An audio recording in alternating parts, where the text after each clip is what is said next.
Hey guy, here's what's up. Okay, since not long until paper 2, who, and I didn't do very much for paper 1, sorry about that, but it's only fair for me to you on and a power and conflict 1 again. It's been a while since I've done one. I was planning to do exposure, but after the little bit of scoop I got, that I've actually decided to do a different one. And one which I'd compare to it. And that is Bayonet Charge by Ted Hughes. He was not a soldier in World War One, but the subjects are power and conflict and World War One and nature. Okay, let's get into it. Suddenly he awoke and was running. Raw in raw. Seemed hot khaki, his sweat heavy, stumbling across a field of clods as towards a green hedge that dazzled with rifle fire, hearing bullets smacking out the belly, out the air. He lugged the rifle numb as a smashed arm, the patriotic tear that had brimmed in his eye, is sweating like molten iron from the center of his chest. In bewilderment then, he almost stopped. In what cold clockwork, the stars and the nations, was he the hand pointing that second? He was running like a man who had jumped up in the dark. I can run. Listening between his footfalls for the reason of his still running, and his foot hung like statuary in mid-stride. Then the shot slashed furrows, threw up a yellow hair, and it rolled like a flame. Him and crawled in a threshing circle, its mouth wide, open, silent, its eyes standing out. Just gonna take a quick stop here. So I can actually tell you a bit on the yellow hair. I actually made a ton of notes on that. Look, I'm just gonna point out these ones. Is it mustard gas? Bullet? Rat? Bullet? Shell? Bomb? So, another soldier? A mentor him? A sandbag? A spirit animal? Not sure. But it does, whatever it is, it does show his inner struggle. Now to get back. He plunged past with his bayonet toward the green hedge. King, honor, human dignity, etc. dropped like luxuries in a yelling alarm to get out of that blue crackling air. His terrors, touchy, dynamite.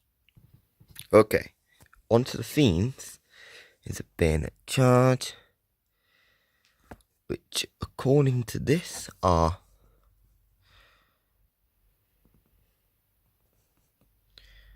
effects of conflict, reality of conflict, negative emotions, fear, and individual experiences.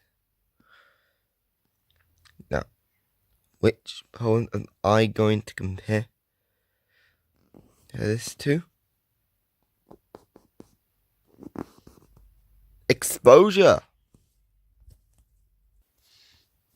Okay, this is exposure. Well, part of it here. There's tons of sibilants and assonance, and it shows the reality of war. It's not all going over the top. Okay, let's get into it. Our brains ache in the merciless iced east winds that knife us.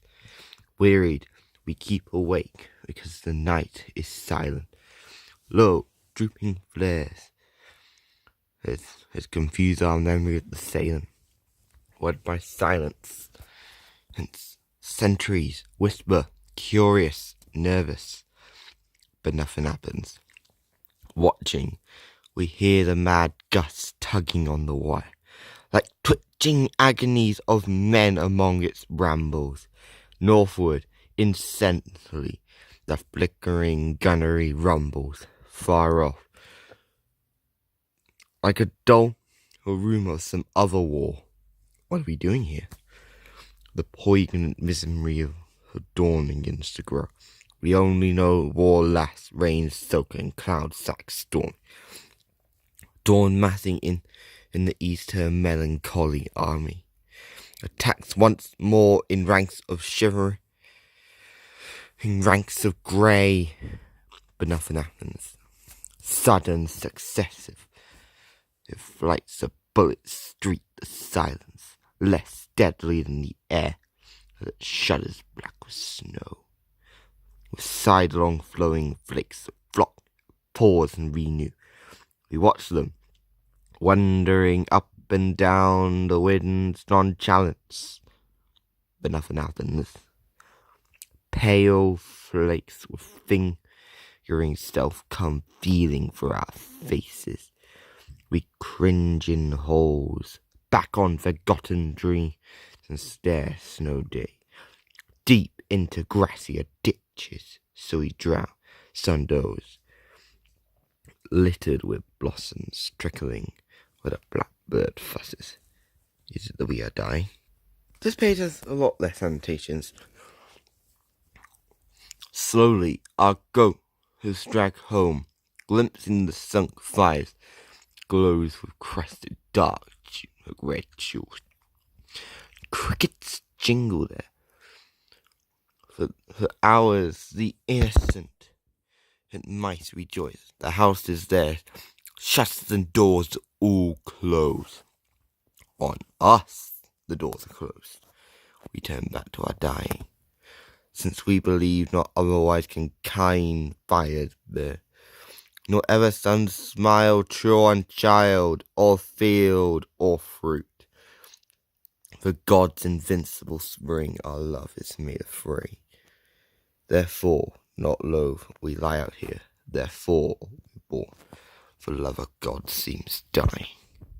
Tonight, this frost will fast on this mud and ice, shivering many hands, puckering foreheads crisp. The burying party picks and shovel was in shaking grasp, bored over half-known faces. All their eyes are ice, but nothing happens.